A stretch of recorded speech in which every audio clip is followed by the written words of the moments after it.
বাংলাদেশের রাজনৈতিক ইতিহাসে 2013 সালের 28 ডিসেম্বর ছিল ব্যতিক্রমী এক কলঙ্কিত দিন।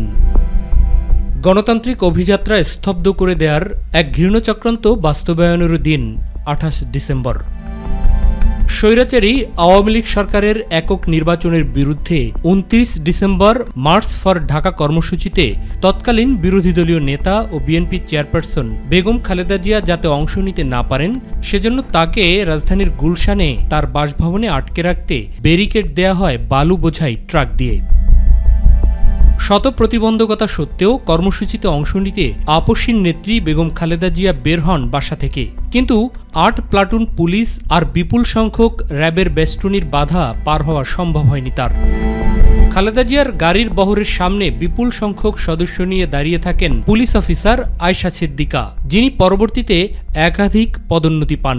এই গ্রুপের অন্য পুলিশ সদস্যদের মধ্যে ছিলেন তৎকালীন উপ পুলিশ কমিশনার খন্দকার লুৎফুল কবির, যিনিও পরবর্তীতে পর্যায়ক্রমে এডিশনাল আইজিও হন। গুলশানের তৎকালীন ডিভির উপকমিশনার শেখ নাজমুল আলম সরকারকে তুষ্ট করায় পরবর্তীতে ডিআইজিও হয়েছিলেন। এছাড়া একই জোনের এসি নুরুল আলম পদোন্নতি পেয়ে হয়েছিলেন ডিসি, আর আলোচিত ওসি রফিকুল ইসলামও পেয়েছিলেন পদোন্নতি। বর্তমানেও তিনি কর্মরত আছেন। অভিযোগ রয়েছে এদের সবাইকে নির্দেশনা দিতেন তৎকালীন আইজিপি বস বলে খ্যাত বেনজির আহমেদ। সেদিনের সেই ঘটনায় কেবল খালেদা জিয়াই অবরুদ্ধ হননি, অবরুদ্ধ হয়ে গিয়েছিল গণতন্ত্রের অভিযাত্রাও। আল্লাহর গজব পড়বে আপনারা যা শুরু করে দিয়েছেন। এ ঘটনার এক দশক পর জুলাই বিপ্লবের পরিবর্তিত পরিস্থিতিতে বিচারের আবেদন নিয়ে 113 জনের নাম উল্লেখ করে এবং অজ্ঞাতনামা আরও অপরাধীদের আসামি করে মামলা দায়েরের আবেদন করা হয় বিএনপির পক্ষ থেকে।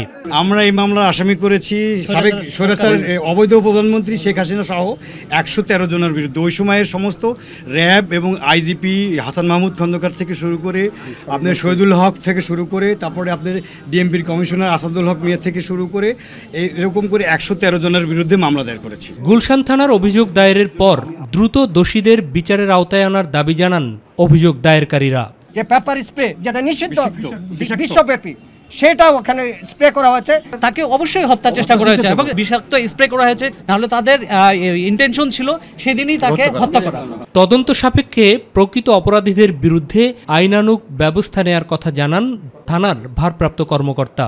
এই সংক্রান্ত আমরা একটা অভিযোগ পেয়েছি, আমরা অভিযোগটা যাচাই করতেছি, পরবর্তীতে আইনগত ব্যবস্থা গ্রহণের জন্য আমরা তৎপর আছি। মাহবুব সৈকত, মাই টিভি, ঢাকা।